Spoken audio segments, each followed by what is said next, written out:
Alright guys, Team Okusby here with a Lightsworn deck that I've been kind of working on the side. If you check my playlist on my channel, you go to my channel, there's a section called Other People's Decks I Like. I kind of combined the two decks you see on there with just some ideas I had because I didn't have other cards or didn't have the resources to get other cards.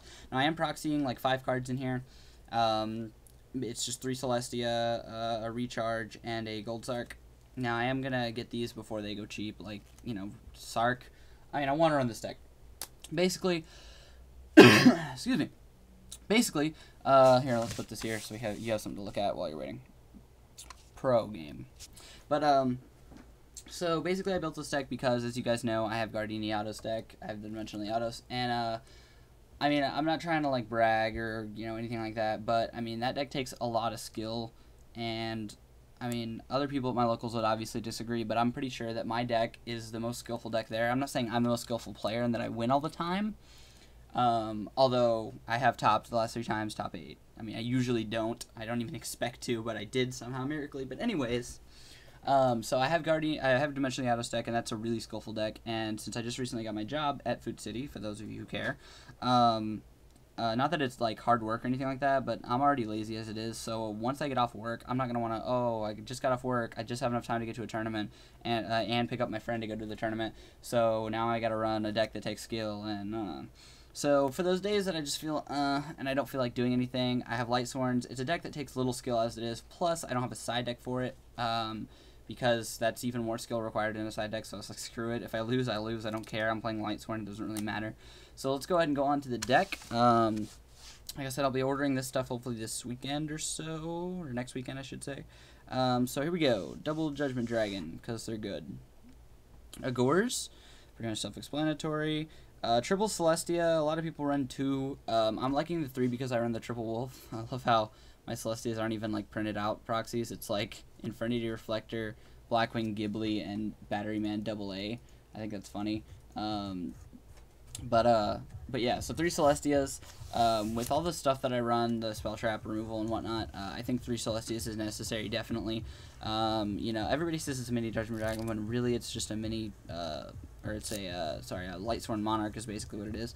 3 Wolf. Now, what makes me sad-faced about the Wolf, I really do get good mills with this deck, for the most part, but sometimes it's just like, I'll guarantee you, like, 9 out of every 10 games I'll open up with a Wolf.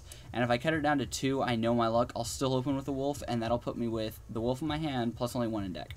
So I'm running 3 Wolves, just because it makes it extra sacky and skillless. We got the 1 Garroth. I always get crap mills off of Garroth, but it's there, so, I mean, Garroth is Garroth. Jane, the only non-foil Lightsworn. It's a 21 beats when it attacks, so it can get over a lot of cards. And it mills 2, so it doesn't mill as much. Double Lila, I personally like 3, but every deck that I see runs 2, so I'm kind of testing out 2. I like 3 because it baits out Bottomless, because if they don't activate Bottomless, they'll pretty much lose it, so I like it. 1 Aaron, most decks aren't running this, but with Gladiator Beast setting a lot, and Raikou everywhere, and, I mean, even Infernity set stuff every once in a while to, you know, the Guardians or whatever, whoever the hell play Guardians. But Aaron's just really good, and it mills 3, so. Arcus, oh, it's amazing. Double Honest, why not, because it's honest. Lumina, self-explanatory. Gardna, like I said, with the Wolf, I always open up either 1 Wolf or 1 Gardna in hand, so. Plague, just staple. And then double Raikou. A lot of people are running 1. I think 2 is necessary to stop, you know, Renegade Oppressions and stuff. And I don't like Oppression in this deck either, so if you ask, why aren't you running Oppression? Because Oppression in Lightsworn sucks. The only reason that the, whatever the hell that fat-ass dude that won Jump a while back with Lightsworns and Oppression and Ryo, I can understand Ryo, but Oppression, he just put Oppression in there and won because he's playing Lightsworn. He didn't win because he runs Oppression in Lightsworn. He won because he was playing Lightsworn, and everybody was fucking playing Lightsworn, so it was bound to be somebody running Lightsworn. It could have been some dude running Lightsworn with Destiny Hero Dasher, which, by the way, I like in Twilight. If you're running Twilight, run Destiny Hero Dasher. But anyways, so on to the spells. Triple Recharge. This is kind of a stupid rant and whatnot. Anyway, there's one of my proxies. Gold Sark, another one of my shitty proxies. But yeah, Gold Sark. It's good. Gets you anything you need in your deck. 2 is kind of unnecessary, I think, because I almost always draw into it anyway. The 1 Lonely Charge. The Storm. For pushes, you got Trunade and Cold Wave. Teammate Mark questioned Cold Wave earlier today, and I was like, okay, What if your opponent has Road down and then you go, you know, sack for Celestia, pop 2. Okay, now they Starlight Road. What the hell? Because you can't pick 1 with Celestia. It's got to be 2. So you Cold Wave before a big play and it works. Or even if you go first, Cold Wave against Gladiator Beasts, you win.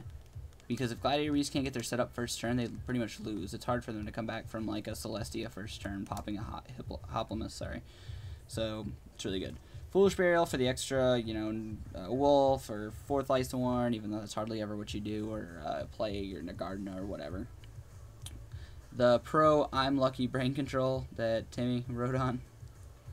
Pot of Avarice for extra draw power. Although every time I seem to use Pot of Avarice, I have exactly 5 targets in grave, or I end up ramming something to use Pot of Avarice. That's probably not how you use that, but whatever. 2 Backing Lights, because they're good.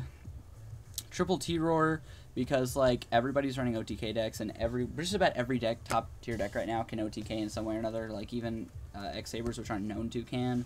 Plus you need protection. You need to protect your Lumina's early game. You need to protect, you know, whatever. And with 1 Gardna, I mean, I think you could probably get away with 2 T-Roars and it would be good, but I was running 2 T-Roars, and if you mill off 1, it kind of sucks. 1 Dark Bribe, like I said, it's weird. It stops big cards that I don't want. I'm trying to think of some big name cards, like Infernity Launcher, Macrocosmos, Royal Oppression, D Fissure, stupid stuff like that. Trencher Tribute, and Double Trapstone.